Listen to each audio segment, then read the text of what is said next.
여러분 안녕하세요. 멘토 인문학 강의 11주차 강의를 시작하겠습니다. 지난 10주차 때 이어서 오늘 계속해서 강의 내용을 이어갈 텐데요. 지난주에 사는 방식이 아니라 삶의 방식을 배워라에서 주로 다뤘던 것이 성공이 아니라 성장을 이라는 주제를 다뤘었죠. 그렇죠? 그래서 오늘은 사는 방식이 아니라 삶의 방식을 배워라의 큰 주제는 같지만 부제인 독서력, 리더십에 대해서 다뤄볼까 합니다. 자, 지난 시간에 우리가 다뤘던 목차에서 위에 세 가지까지 우리가 다뤄봤고요. 오늘은 이제 마지막 네 번째 목차, 삶의 성장 호르몬은 리더십에 있다를 다뤄볼까 합니다. 자, 앞서 우리는 생존하는 존재인가 생활하는 존재인가를 쭉 다뤄봤었죠. 성공이냐 성장이냐 아니면 프로이냐 달인이냐 뭐 이렇게 쭉 진영을 나누어서 생각을 했었죠. 그렇죠? 이런 구분이 다소 이분법적인 구분이기는 합니다. 이분법적인 구분이긴 해요. 생존과 생활을 각각 성공과 성장의 키워드와 연관지어 논의를 해왔습니다. 어찌됐든 간에. 우리의 삶은 이 두 개가 확연히 구분되는 영역으로 나눠지는 것은 또 아니에요. 자, 성공과 성장 사이의 갈등은 우리 시대의 청춘들에게 가장 구체적이면서 보편적인 문제로 대두되고 있는 거죠.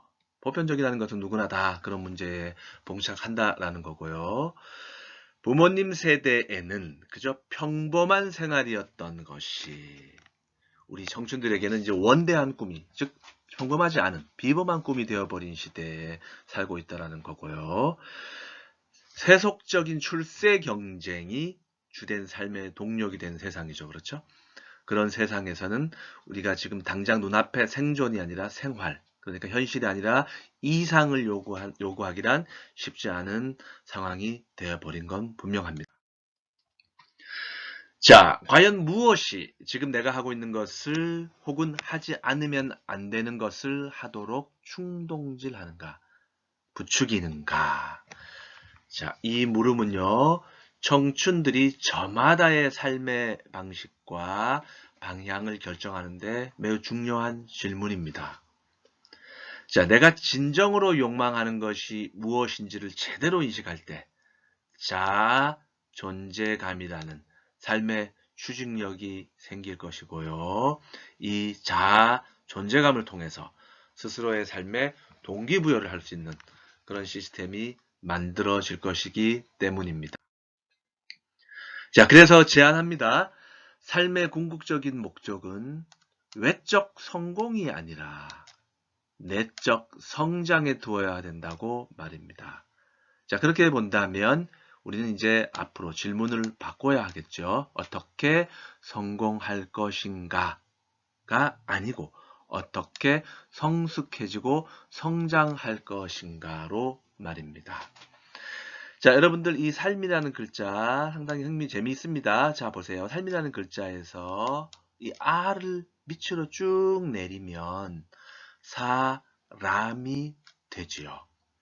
자, 그러니까 이 얘기는 무슨 얘기냐면 삶은 곧 인간다움, 사람다움을 향해 있어야 한다는 의미입니다. 헤르만 헤세. 자, 여러분들이 잘 알고 있는 독일의 대시인이었죠. 헤르만 헤세가 남긴 말. 조그만 감정에도 가슴 뛰는 청춘이길. 커다란 감정에도 함부로 흔들리지 않는 청춘이길. 자, 여기서 조그만 감정, 그리고 커다란 감정은 각각 뭘 의미하는 걸까요? 자, 조그만 감정이라고 한다면 세상이 나를 위해 곳곳에 깔아둔 나지막한 성장의 발판들. 자, 성장의 발판은 높지가 않겠죠. 우리가 한 단계 한 단계 밟아 나갈 수 있는 겁니다. 그런 의미에서 어쩌면 조그만 감정이라고 표현할 수 있을 텐데 이 조그만 감정이라도 우리가 그때그때마다 뭔가를 성과를 했다면은 가슴 뛰는 감정을 충분히 느낄 수 있는 거고요. 야, 그에 반해서 커다란 감정은 세상이 내 앞에 높게 세워둔 성공의 벽이라고 볼 수 있을 겁니다. 자, 그렇다 하더라도 이런 커다란 성공의 벽 앞에서 우리가 좌절한다 하더라도 함부로 흔들리지 않는 그런 대범한 청춘이길 라고 헤르만 헤세는 메시지를 전달하고자 했을 겁니다.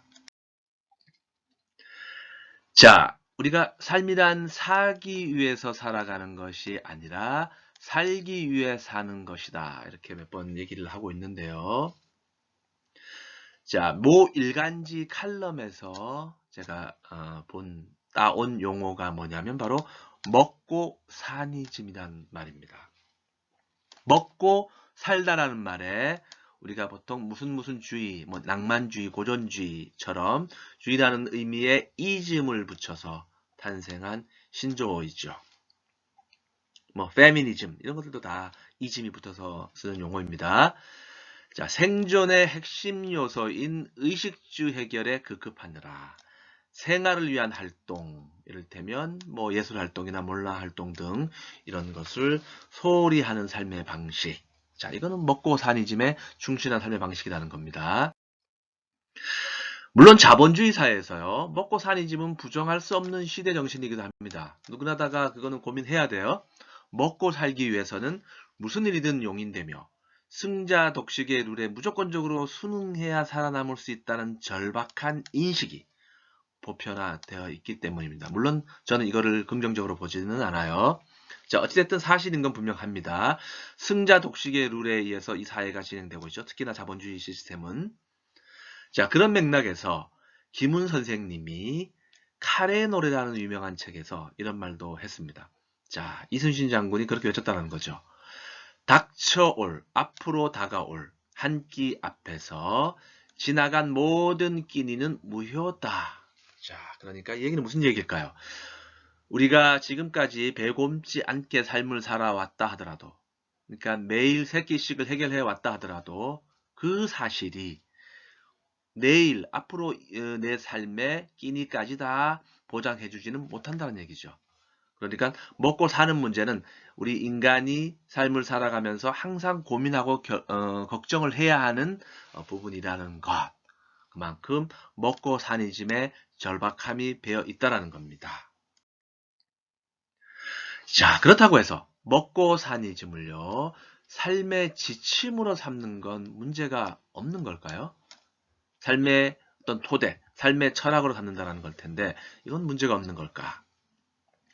나에게 경제적으로 이득이 되기만 한다면 다른 모든 것은 감수하겠다라는 태도, 이런 태도는 우리 여러분들처럼 젊은 청춘들에게는 어쩌면 굴욕적인 세계관이 아닐까요? 자, 먹고 사니즘은 자본주의 시스템에 퍼져 있는 이른바 공포의 문화가 원인이 될 겁니다. 그렇죠? 내가 뒤처지면, 내가 루저가 되면 이 시스템에서 나는 먹고 사는 문제가 해결이 쉽지 않을 거야 라고 하는 이런 공포의 문화인 거죠. 자, 그래서 생존이 두렵거나 낙오자가 되는 것이 두렵거든 수단과 방법을 가리지 말고 일단 출세하고 보라는 다그침. 이것이 바로 자본주의 시스템이 우리에게 떠맡기는 하나의 공포의 시스템입니다. 이 공포와 다그침의 문화 속에서 바로 성공 신화가 탄생합니다. 그러니까 성공하고 봐야 된다라고 하는 누구나에게 이렇게 성공의 주술을 불어넣어주는 부정적인 의미에서 자, 성공 신화는 위너가 될 수 있는 온갖 처세술을 유포시킨다라고 지난 시간에 한번 살펴본 적도 있어요. 치열한 사교육 열풍이라든가 성형 중독 같은 것들은 이 대표적인 우리 성공 신화의 하나의 처세술과 같은 거죠.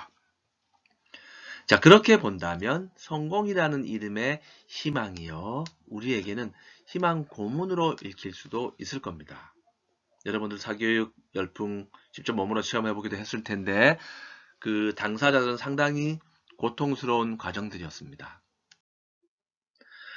자, 여러분들 최초의 자연 철학자라고 불리는 고대 그리스의 탈레스라는 사람은요.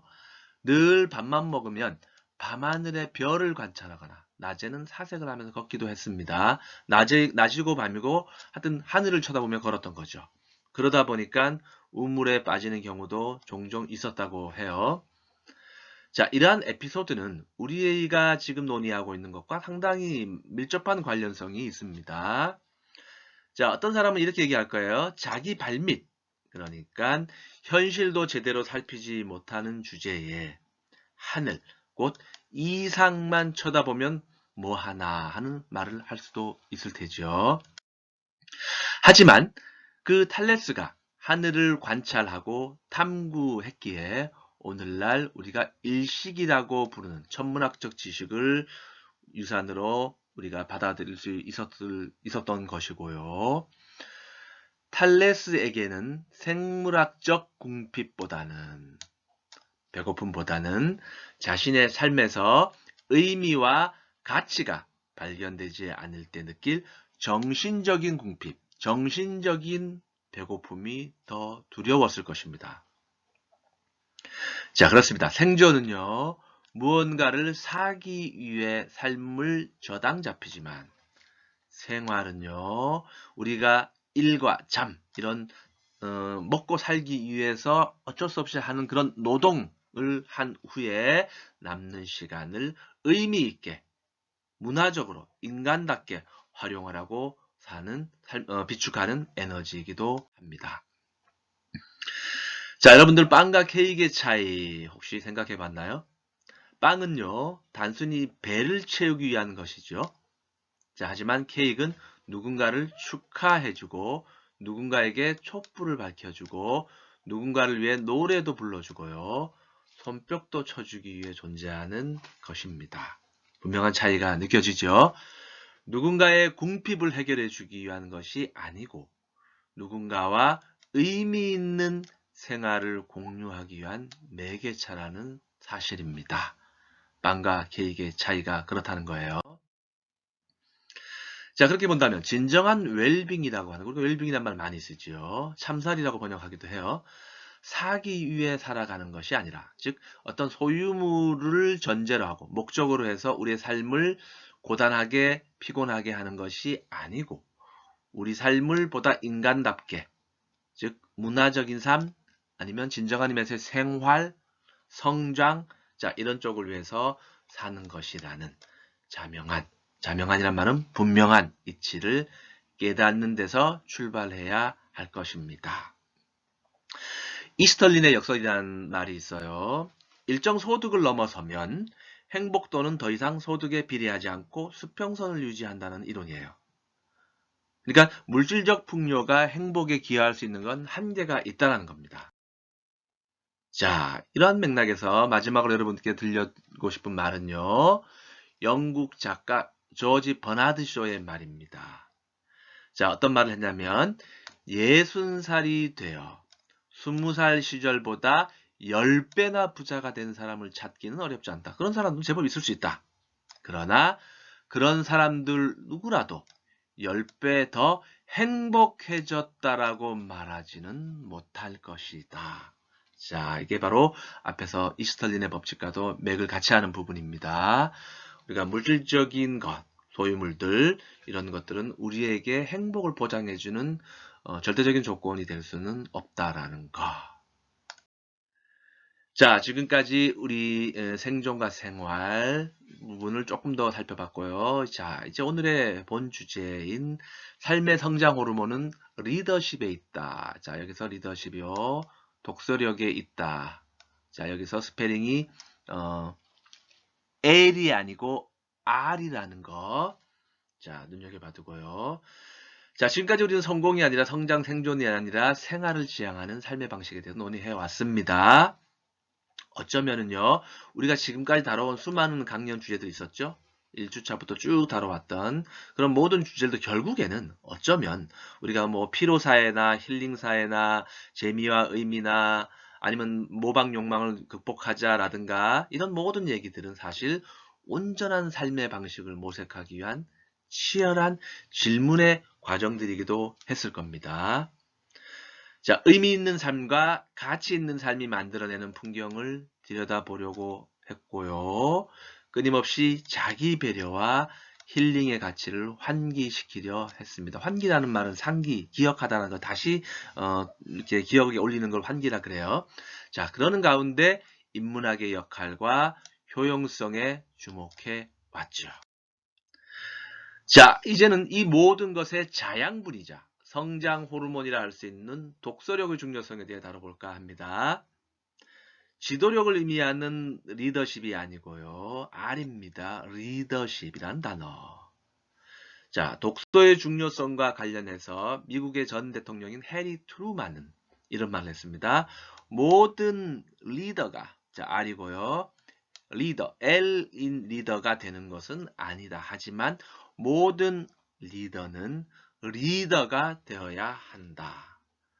자, 그러니까 지도자와 지금 독서하는 사람, 우리말로는 거의 발음이 같습니다만 이렇게 구분해서 지금 쓰고 있죠.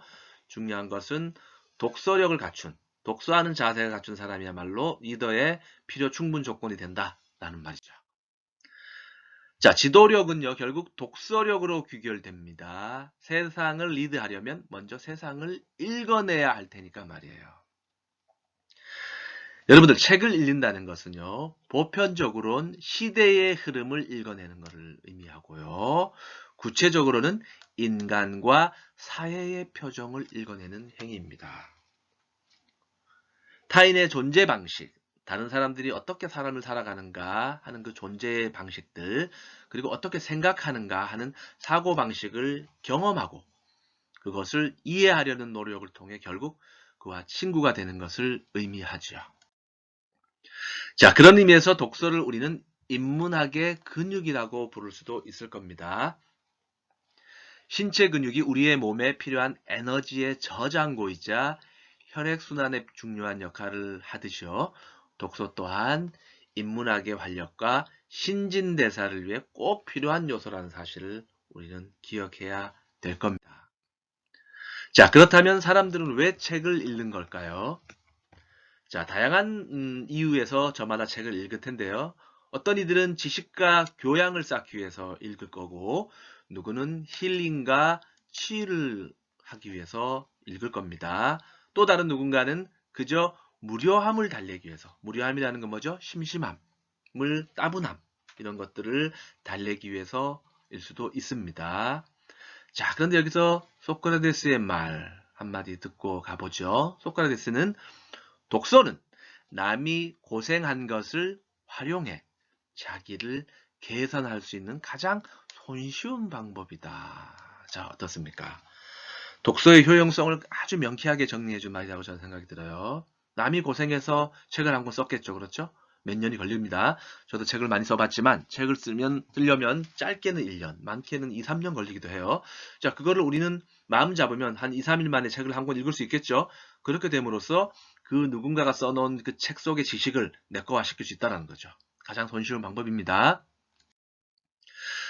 자, 그럼에도요. 소크라테스가 독서의 효용성을 아주 간명하게 정리를 했음에도 불구하고 그럼에도 이 어떤 종류의 책이냐에 따라서 또 효용성의 성격은 달라집니다. 자, 우리가 대표적인 예를 하나 들자면 문학작품이죠. 흔히 문학작품을 통해 독자는 직접 스스로 경험하지 못했던 타인의 삶을 이해할 수 있기도 하고요. 그 삶을 비판적으로 바라보는 시각도 기를 수 있습니다. 그러니까 나라면 이 주인공처럼 이런 선택을 하지 않았을 텐데 왜 이 주인공은 이렇게 비겁한 아니면 불행한 비극적인 선택을 할 수밖에 없었을까? 이렇게 우리가 비판적으로 바라볼 수 있다는 거고요. 한편으로는 거기에 동감할 수도 있는 거죠. 자, 그 과정에서 인간의 희로애락과 생로병사에 대한 포괄적인 성찰이나 삶의 의미에 대한 통찰력도 얻을 수 있을 겁니다. 자, 우리가 문학작품을 읽어가다 보면 그 스토리 속에서요, 자신의 아바타와 같은 존재를 발견할 때도 있습니다. 그러니까 이 주인공이 마치 내 얘기 같은 거죠. 그럴 때는 우리 별다른 남다른 어떤 특별한 즐거움을 느끼기도 해요. 아, 상당히 흥미롭구나. 마치 내 얘기를 하는 것 같은 주인공이 등장을 했으니까요. 자, 그런 책을 보면요. 마치 나를 위해 쓰여졌다는 느낌을 받는 책일 수 있겠죠. 그렇죠? 얼마나 가슴 벅차기도 합니다. 그런 책들은 바로 우리가 서점 같은 데 가서 발견하면 바로 사오기도 하고 그럴 텐데, 자, 좀 더 구체적으로 보면요. 때로는 내가 지금 겪고 있는 상황과 거의 유사한 그런 고뇌와 고통들이 내지르는 아우성을 들을 수 있기도 하고요. 나의 꿈과 욕망을 대리 충족시켜주는 열정과 희망의 속삭임을 들을 수도 있습니다. 그러니까 지금 여기서 얘기하는 문학작품, 소설도 좋고요. 뭐 에세이도 괜찮고 좋은 시도 마찬가지입니다. 우리가 그런 글들을 읽었을 때 아, 내가 겪었던 아니면 겪고 있는 그런 고통과 고뇌를 그대로 대변해서 표현해주고 있구나 라는 작품들을 만날 수 있는가 하면, 또 긍정적으로는 내가 지금 꿈꾸는 어떤 미래에 대한 어떤 열정과 희망의 속삭임을 또 공유하는 그런 글들도 있을 거란 얘기다. 자, 이렇게 독서는요, 나와 어떤 텍스트 간의 말길을 열어주는 매개체 역할을 합니다. 말길이라는 것은 대화의 길을 말해요. 그렇게 서로 우리가 무언의 대화를 할 수 있다는 겁니다. 책 속의 인물들은요, 우리에게 끊임없이 말을 걸어주는가 하면 우리의 관심과 반응을 기다려주기도 하죠. 책 속의 수많은 나 혹은 친구들이 용기 내어 그들의 속내를 드러내는 만큼 우리는 책 한 권 붙들었으면 끝까지 귀 기울여줄, 즉 읽어줄 인내심 정도는 갖춰야 하지 않을까 싶습니다.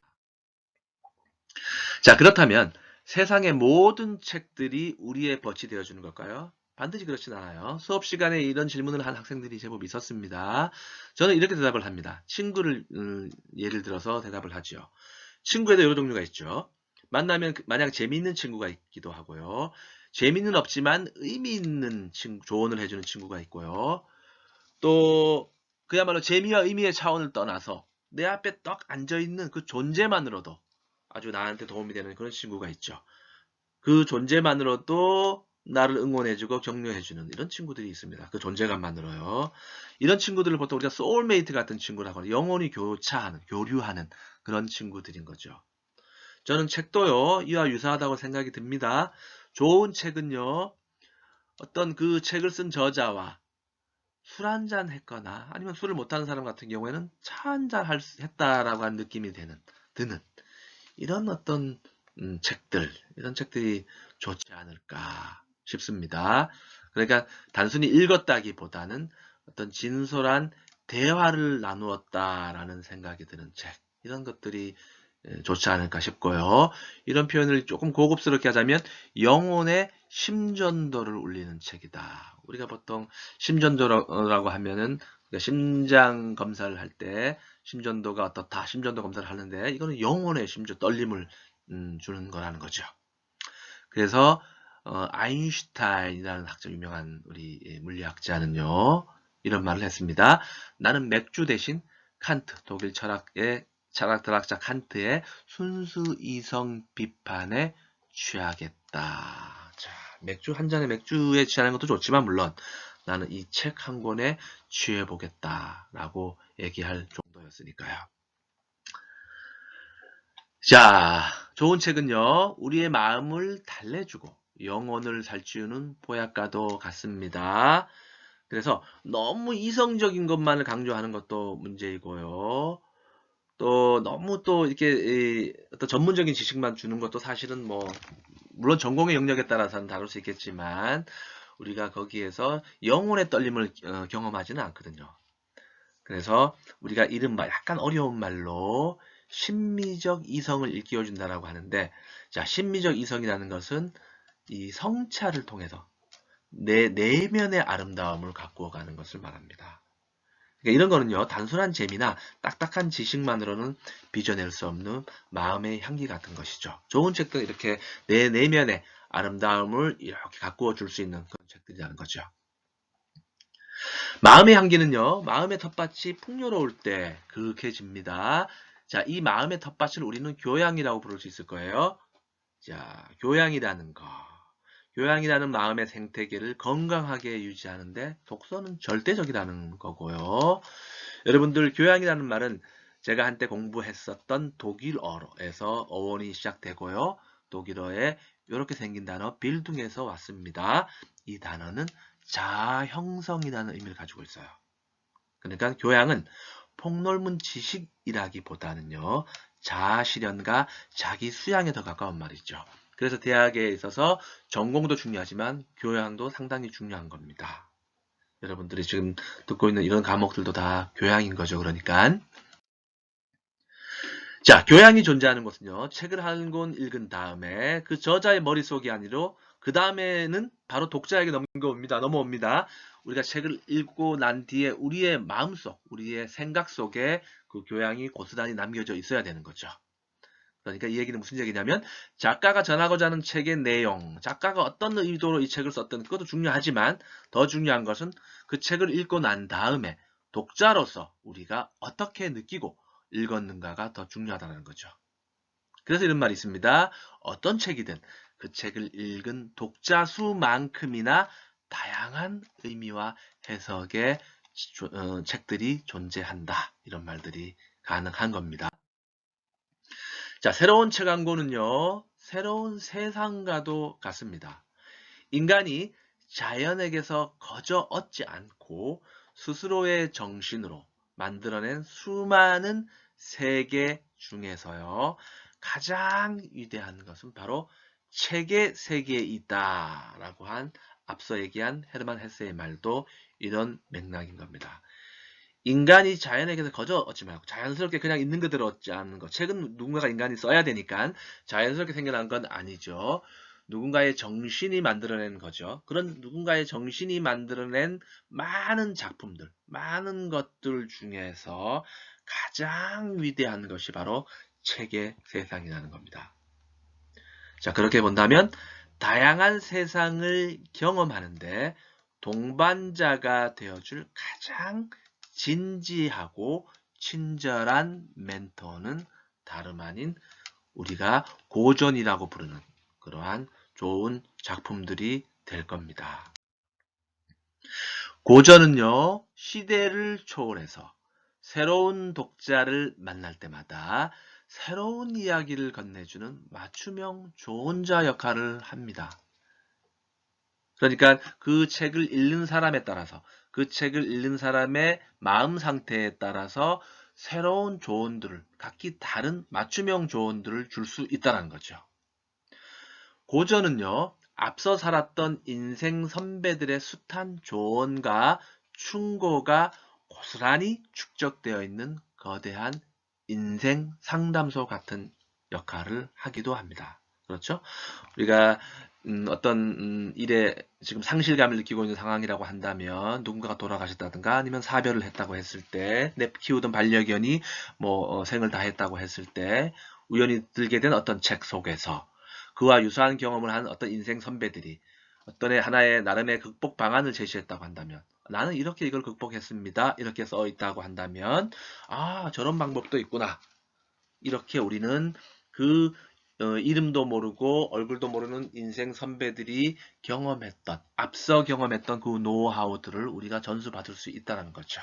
그런 의미에서 거대한 인생 상담도 같은 역할을 한다는 거고요.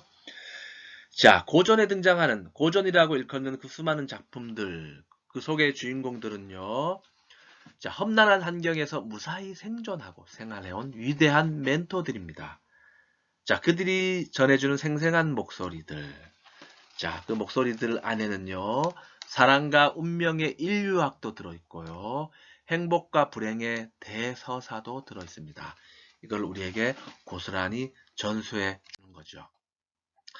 자, 그럼에도 현대사회는 독서에 호의적이지 않은 환경이 분명합니다. 우리 사회는 지금 독서에 호의적이지 않은 환경이에요. 왜냐하면 수많은 인터넷 정보들이 공짜라는 유인책으로 우리를 클릭하게 만드는 정보들이 많다는 겁니다. 단순 정보들인 거죠.